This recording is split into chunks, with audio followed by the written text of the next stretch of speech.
The alarm chimes of the Galactic Council chambers had never rung this long before. They were designed for emergencies, rogue supernovae, planetary implosions, that sort of thing. Not this. Confirm the data, Admiral Kale hissed, tail flicking against the marble floor. A communication blackout this large is impossible. It's not just a blackout, sir, said Zira, her 4 delicate hands flicking across the hollow table. The insectoid engineer's mandibles clicked anxiously. Every human network, ship and colony, offline. Simultaneously. No transmissions, no distress signals. They're gone. A murmur rippled through the chamber. The representatives of 300 species exchanged looks ranging from shock to opportunistic curiosity. Only Kale maintained his soldier's posture. Gone where? He demanded. Zira's antennae drooped. Unknown. Sensors show residual warp distortion across their colonies, but nothing traveling through known lanes. They just, she hesitated, the word foreign to her mechanical vocabulary, vanished. Across the table, Lur's gelatinous form quivered in thought. The philosopher had always spoken slowly, but now his voice seemed to reverberate from some deeper place. Humanity was unpredictable. They once described themselves as always up to something. Perhaps this is that something. Don't romanticize it, Kale growled. The council relied on them. Entire logistic chains, research projects, defense protocols. Coffee distribution, added a voice from the rear. Heads turned toward Tavix, the crimson-feathered mercenary leaning lazily against the wall, a half-eaten ration stick in one talon. I'm just saying, he shrugged. Half the counselors won't make it a week without caffeine. Might start eating each other. Kale shot him a glare sharp enough to cut steel. This is not a joke. Neither was hiring humans to handle our reactor maintenance, Tavix said, grinning. They use tape, Kale. Tape. The chamber erupted in overlapping protests, denials, and anxious squeals. Kale exhaled through his fangs. Discipline was collapsing faster than the supply lines. Zira tapped into the data stream again. Systems built with human improvisation are already failing. Power grids, AI subsystems, even some of our translators, they were modified with human logic patches. I can't even tell how they made half of this work. Because they didn't document anything, Tavix said cheerfully. They documented memes, Zira corrected, sounding horrified. Entire schematics replaced with humorous imagery. I found a propulsion diagram annotated with a cat wearing sunglasses. Lur's surface rippled, the equivalent of laughter. Perhaps their art held deeper meaning. Kale slammed his palm against the table, cutting through the chaos. Enough. The council will form an investigative unit. Humanity does not simply disappear. A hush followed. Even Tavix straightened slightly. Who will lead this investigation? Asked Lur, though his tone suggested he already knew. Kale's spines bristled. I will. Hours later, the newly appointed crew gathered aboard the Resolute Hope. The ship was an ungainly collaboration of alien engineering and human enhancements. It hummed with strange irregularities, extra switches, hidden compartments, and a mysterious button labeled "Do Not Press" in 5 languages. Zira scuttled along the central console, inspecting it with a mixture of reverence and terror. Their systems are inefficient, illogical, and yet somehow elegant. They made things work that shouldn't. Like surviving, Tavix muttered, adjusting his flight harness. Humans were good at that. Surviving and annoying everyone while doing it. Kale checked the ship's alignment. Focus. Our mission is simple.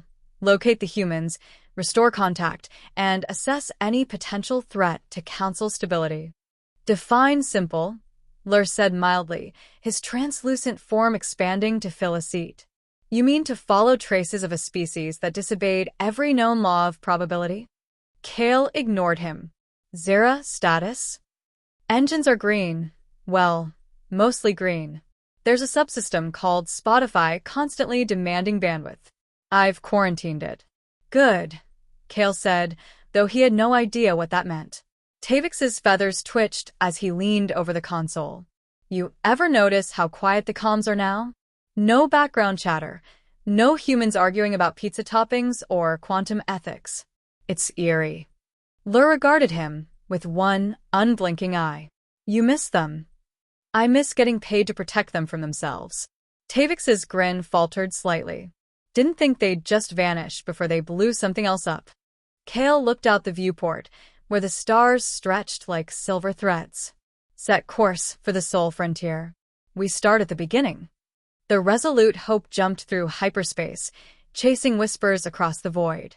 At the edge of the old Terran boundary, they found the first sign, a listening post orbiting a frozen world, still running.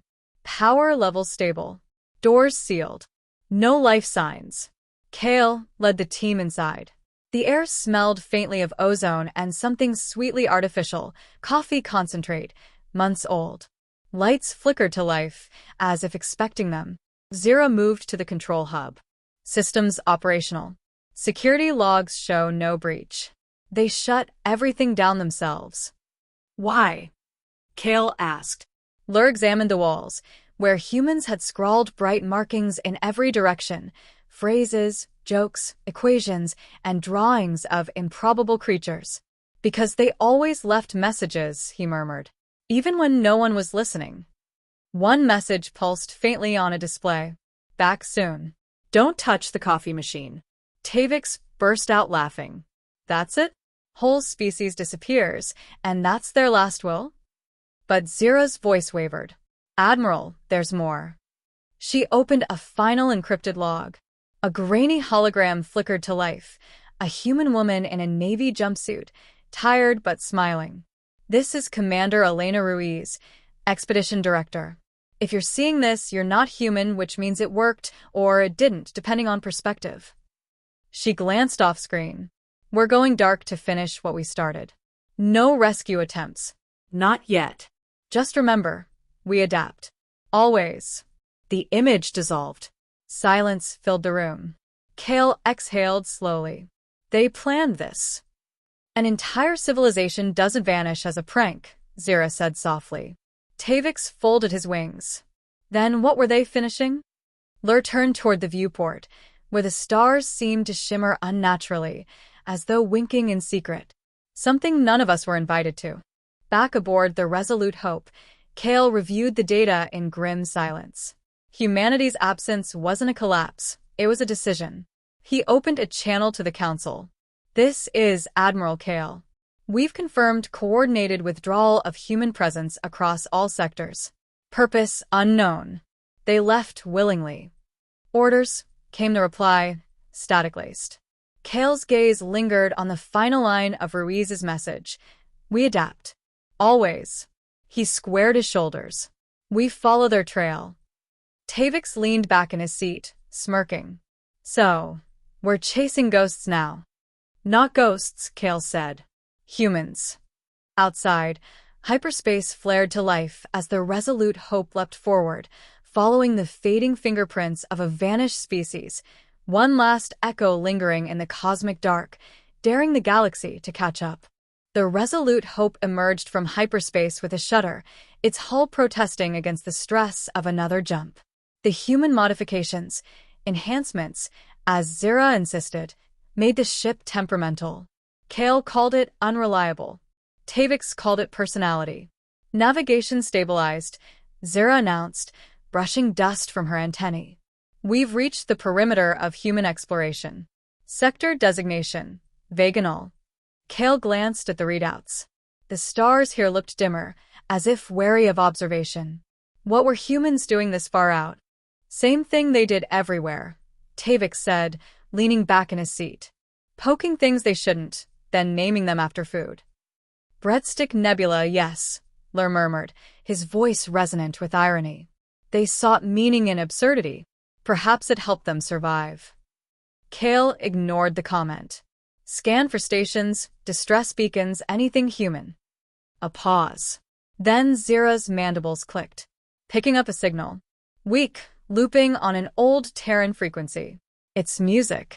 Tavix cocked his head. Music? Zira adjusted the translator. The bridge filled with an upbeat rhythm punctuated by human voices chanting, "Don't stop me now." The mercenary squawked.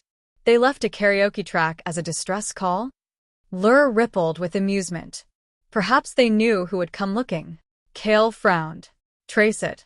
They followed the signal to a small research station orbiting a dying blue giant.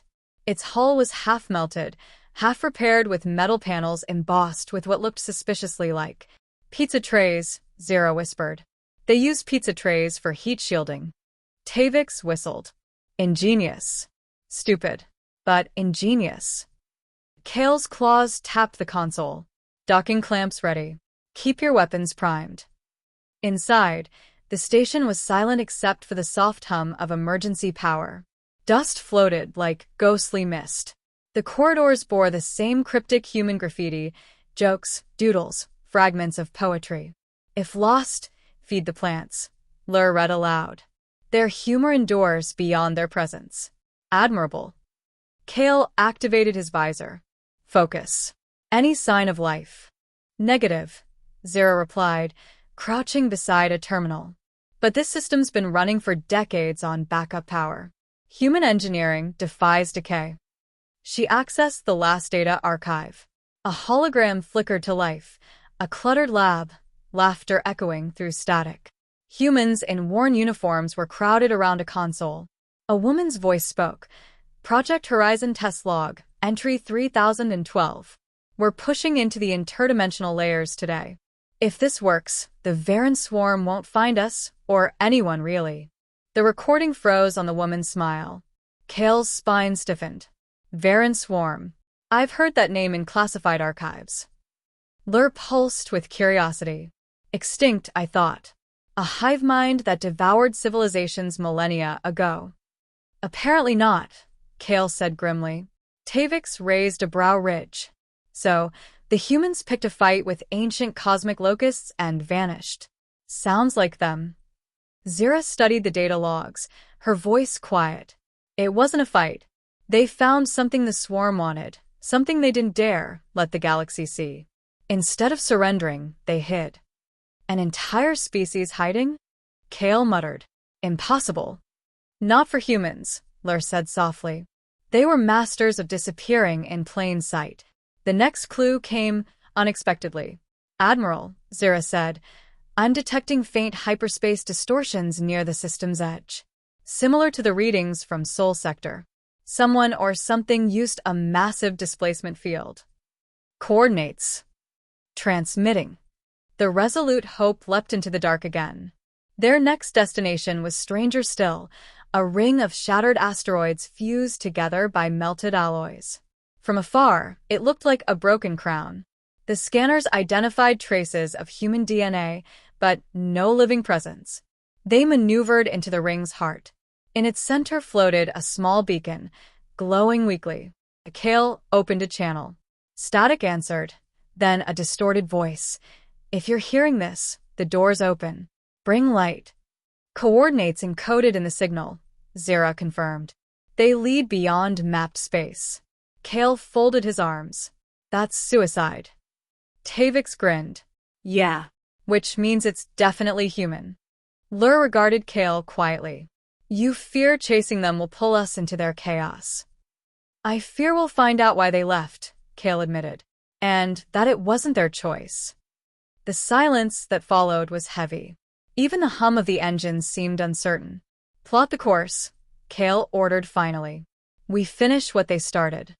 The Resolute Hope entered the rift.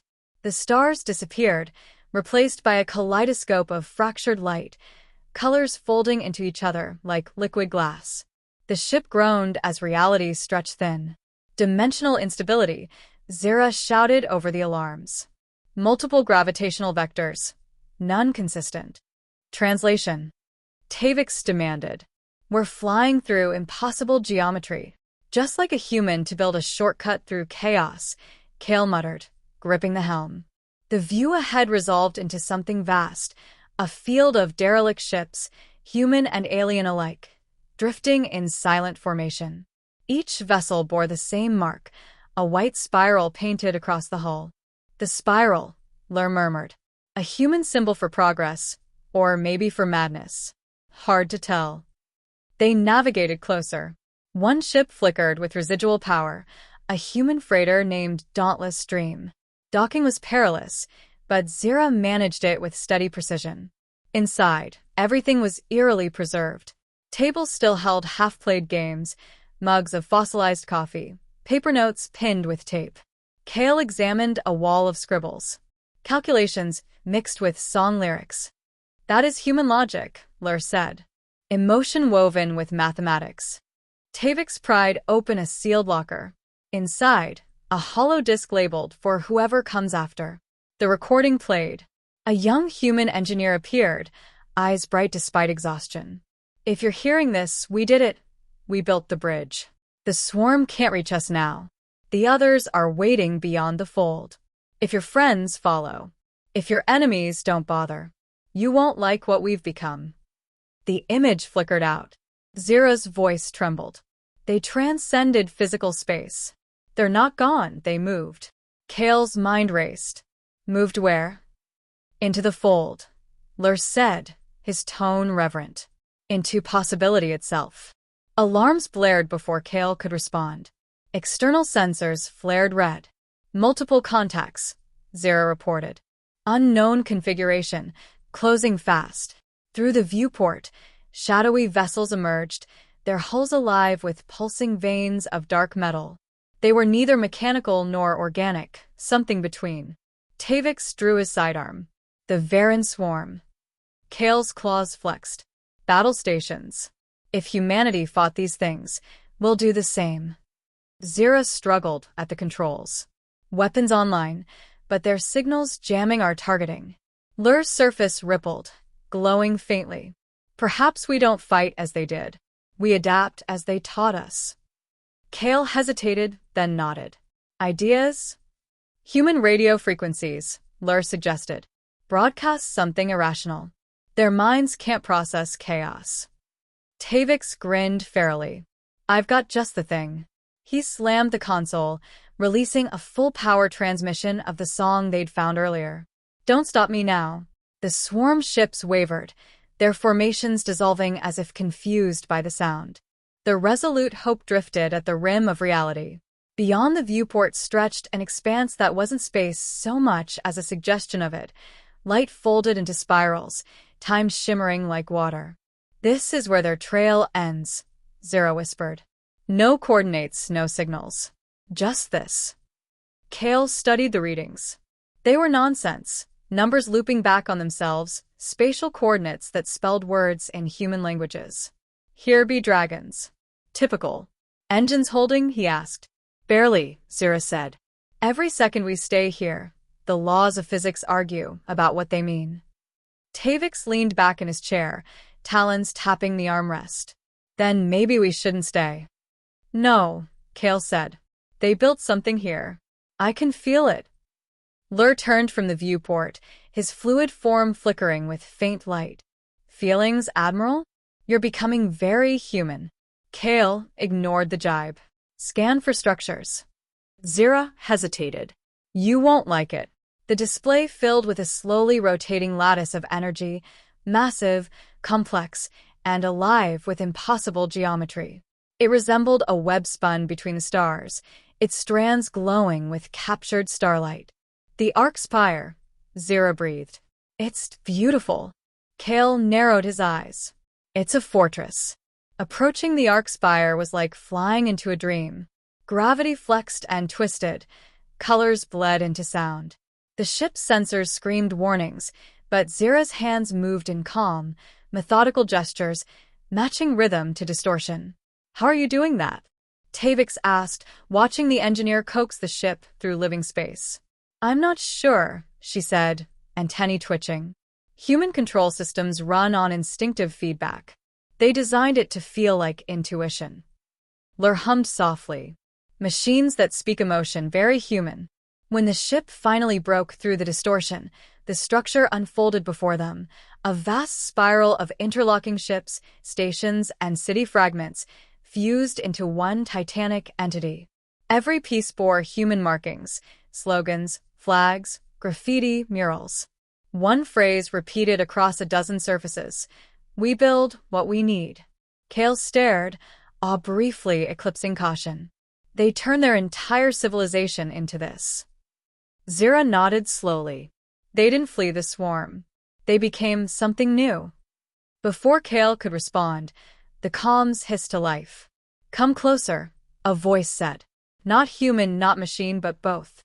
Identify yourselves." Kale straightened. "This is Admiral Kale of the Galactic Council. We seek humanity." A pause, then laughter. Familiar, layered, echoing with 1,000 tones.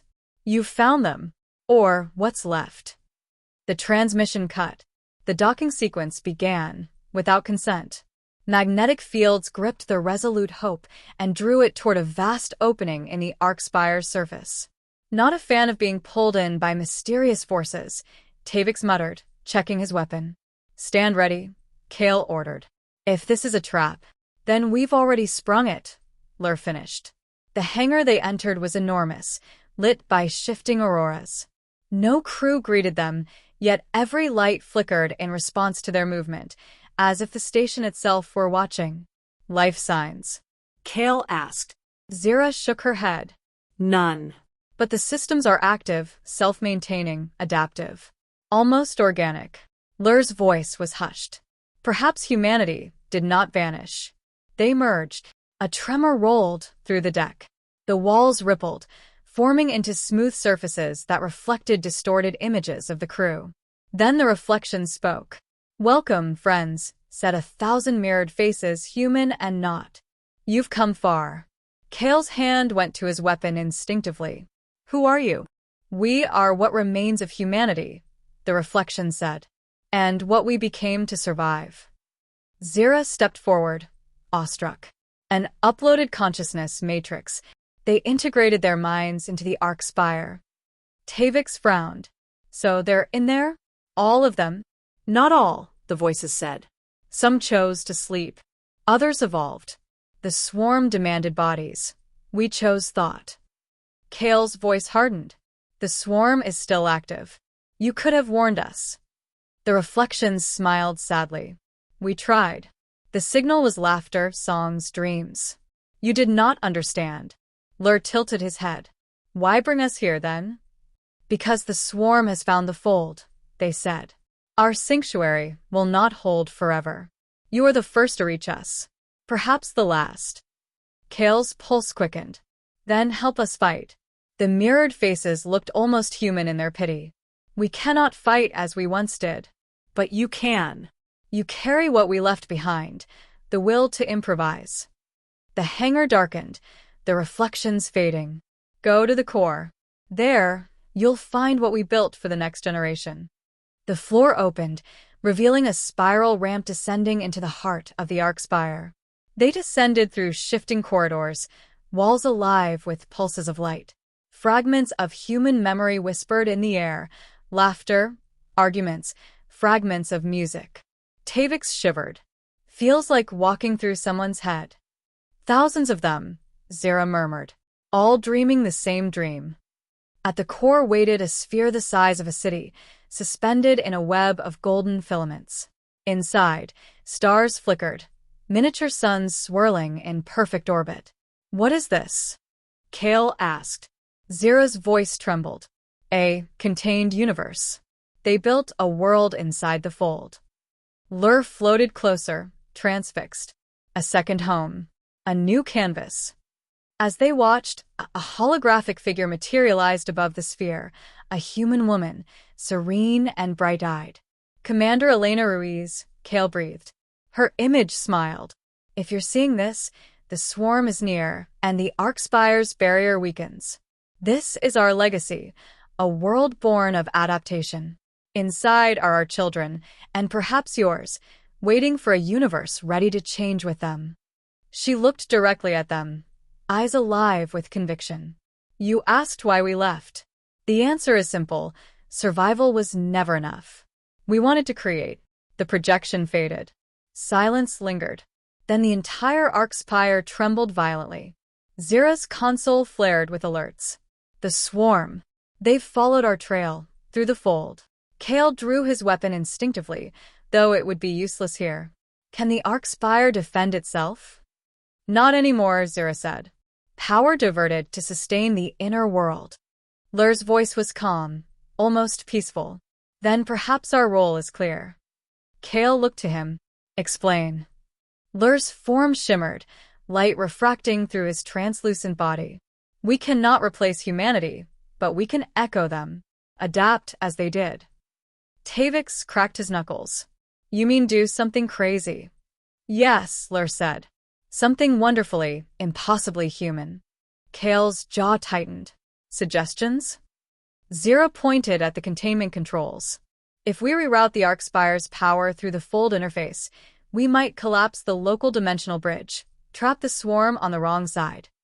Kale frowned. We'd be trapped too. Tavix grinned. Then we make it count. Lur extended a limb toward the glowing controls.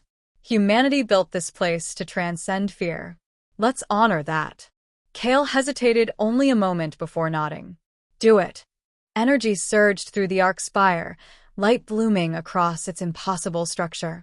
The swarm shadow ships emerged from the rift, writhing against the growing radiance. Zera's claws danced across the console. Overload sequence engaged. Time, Kale demanded. Minutes, if reality cooperates. Lur's body flared brighter. Hold to purpose. The universe listens to intent here. The newborn star burned where the Arcspire had been, its light steady and warm, an impossible calm after the chaos of transcendence. The resolute hope floated in silence, its hull scarred and thrumming with residual energy. No one spoke for several minutes. The crew simply stared, as if afraid a single word might shatter the fragile peace. Finally, Zera broke the quiet. Sensors confirm stable orbit. The star isn't natural, it's encoded. Her antennae quivered. I think it's transmitting. Kale's eyes narrowed. A signal? Not one we can't hear, she said. It's more like a language written in light. Lur's gelatinous form shimmered with reflected gold. A message, perhaps. Or a reminder. Tavix leaned back, exhaling sharply. So they turn themselves into a talking sun. Typical humans. Despite himself, Kale allowed a faint smile. And yet, somehow, I'm not surprised. He turned his gaze toward the light. All right, let's see what they left behind. Zera translated the patterns, each pulse of brilliance corresponding to a sequence of mathematical phrases and emotional inflections, a uniquely human hybrid of logic and art. It's a map, she said after several minutes. Coordinates to somewhere deeper, beyond our known space. Kale frowned. Another world? Possibly a continuation of theirs, Lur murmured. The Arcspire may have collapsed, but its consciousness endured. The star could be a seed. Tavix folded his wings, thoughtful. You mean they planted themselves in the fabric of the galaxy? Zera nodded. Adaptation on a cosmic scale. They didn't disappear, they evolved into a living system. Kale studied the star's glow, its rhythmic pulse almost heartbeat-like. So humanity isn't gone. They've just changed form. Change was always their gift, Lur said softly. And their curse. The days that followed blurred into quiet work. The crew stabilized the ship's systems and cataloged the data left behind. But the silence of the Arcspire's absence weighed heavily on them all. Kale spent long hours in the observation deck, the star filling the viewport. To him, it looked almost alive, its radiance shifting in patterns too deliberate to be random. He found himself speaking aloud, though no one was there to hear. You could have stayed. You could have fought beside us. The star flared in gentle response, as if acknowledging the accusation. Kale exhaled slowly. But you chose creation over survival. Perhaps that's the only way to truly win. Behind him, footsteps echoed softly.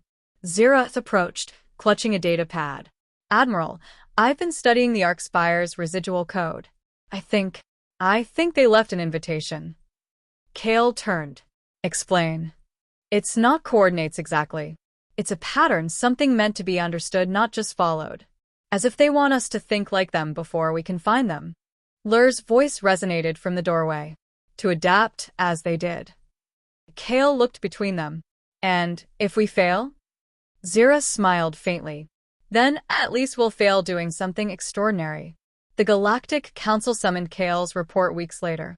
Holographic delegates filled the chamber, scaled, feathered, crystalline, fluid.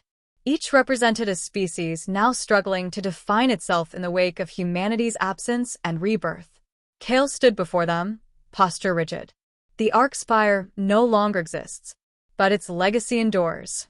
Humanity has become something new, something integrated with the cosmos itself.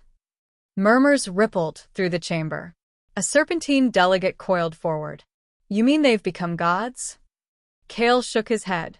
No. Just human on a different scale. Zira stepped up beside him, holding her data pad. They left us technology beyond our comprehension, but also a message. It wasn't a warning. It was a challenge to keep creating. Tavix, lounging at the rear of the dais, smirked. They're basically saying, catch up if you can. Laughter rippled among a few delegates, but most were silent, awed, uncertain, perhaps afraid. Lur addressed them, his voice deep and melodic. For centuries, we considered humanity reckless, unpredictable, dangerous. Yet they've shown us the path forward is not caution but imagination. Order without curiosity is stagnation. The chamber quieted. Kale stepped closer to the podium. The council has two choices. We can retreat into fear, or we can follow the example humanity set, adapt, improvise, build what we need. If we do that, perhaps we'll meet them again. For a long moment, no one spoke. Then the council chair, a translucent being of light, bowed its head. Then we begin anew. Project Adapt will proceed under your command, Admiral. Kale nodded once. Then humanity's legacy continues. Months passed. The Resolute Hope became the flagship of a new initiative, a fleet designed not for conquest, but for exploration and invention. Its mixed crew, Cerati, avian, insectoid, gelliform, worked in harmony, arguing, laughing, experimenting in ways that felt strangely familiar. Zira filled the engineering bay with half-finished prototypes that technically shouldn't work, but somehow did. Tavix trained new pilots using flight paths inspired by human video games. Lur lectured about philosophy, art, and the ethics of creation. And Kale, ever the soldier, learned to lead without certainty. He had once believed strength came from control. Now he saw it came from adaptation. One evening, as the ship glided through the quiet between stars, Zira summoned Kale to the bridge. Admiral, we're receiving a signal. Faint, but human. Kale's pulse quickened. Location? Unclear. It's bouncing through gravitational fields like a ricochet. But listen. The transmission filled the bridge. A burst of static, then a familiar, half-laughing voice. Hey there, Galaxy. Miss us? The crew froze. Tavix's wings flared. No way. Zira covered her mouth, antennae trembling. It's them. Lur's form shimmered brighter. Or, the next step of them. Kale closed his eyes, the faintest smile touching his scarred features. Patch it through. The voice continued, clearer now, carrying warmth and humor even across impossible distance. Don't panic. We're fine. Just elsewhere. Building new worlds, one idea at a time. But we're watching. And we're proud of you.